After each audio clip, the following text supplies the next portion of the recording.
The Kremlin sends mixed messages on coronavirus as cases spiral.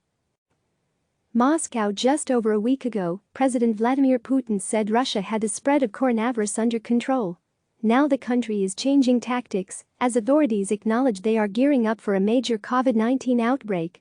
In a nationwide address Wednesday, Putin conceded that it was objectively impossible to stop coronavirus from spilling over into a country of Russia's size.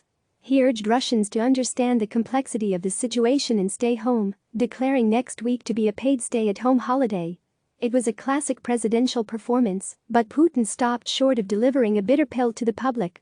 While he announced a number of measures to bolster the country's economy and encouraged citizens to stay home, he left it to other officials to announce more sweeping lockdown measures. On the morning following his speech, the Russian government announced it would seal its borders and cancel all international flights, with the exception of repatriation planes that are expected to bring thousands more Russians home from hard-hit areas.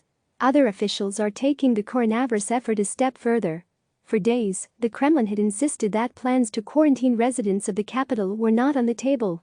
But on Thursday, Moscow Mayor Sergei Sobyanin effectively moved to hit the pause button for the country's most vibrant economy, closing all restaurants, cafes, bars, shops and parks in the capital for a week starting Saturday. Those measures are the strictest Russia has seen so far, as its official coronavirus toll began to increase rapidly. On Thursday, health officials reported the largest one-day increase to date with 182 new cases, bringing the total number to 840. 3 people have died of COVID-19, according to Johns Hopkins University. The official narrative around the dangers the virus poses to Russia has also begun a subtle shift. Here, again, Moscow has taken the lead. Top Russian officials originally said preventive measures, such as closing the borders with China and testing people coming back from badly affected areas like Iran, helped delay the outbreak. But the country did not immediately move to take samples from people coming elsewhere, especially Europe. The majority of early cases in Russia were reported to have been brought from Italy. And on Tuesday, Mayor Sobyanin took the unusual public step of telling Putin in a meeting that previous official figures had likely been underestimated, as many Russians returning from trips abroad did not get tested.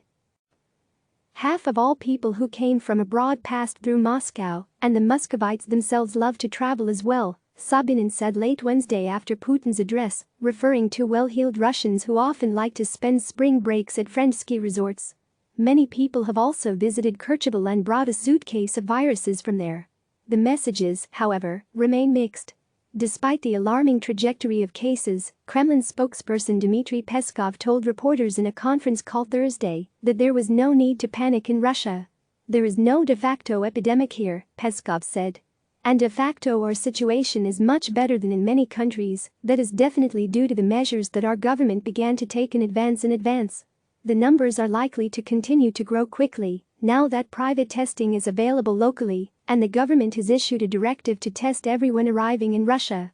Meanwhile, the medical professionals are preparing in case things get much worse, with local governments rushing to buy ventilators and expand ICU capacities.